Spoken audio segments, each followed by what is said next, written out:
Shaheen Shah Afridi and Mitchell Stark, two of the most premium left-arm fast bowlers of modern age, and maybe two of the best new ball bowlers currently going around.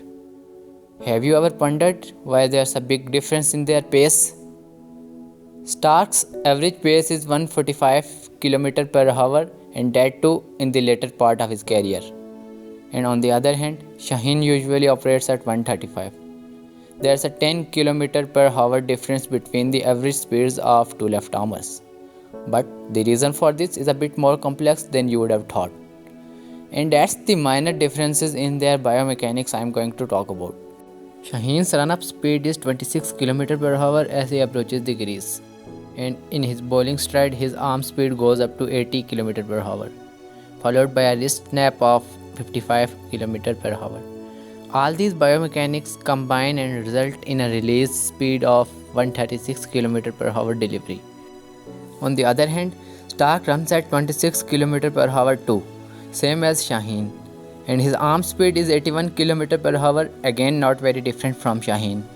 But the main difference lies in the way how they snap their wrists. You can see Stark snaps his wrist at 67 km per hour. That's 12 km higher than Shaheen's wrist snap.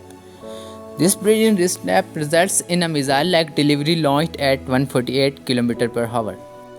These graphics really suggest that both Shaheen and Stark share similar biomechanics, but the major difference is in their wrist snap, and that results in a difference in their pace.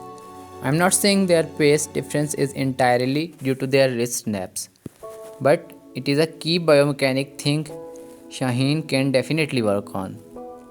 Of course, the pace difference can occur due to their different core strengths and how they manage their workloads, and also on a given day how is their rhythm of bowling.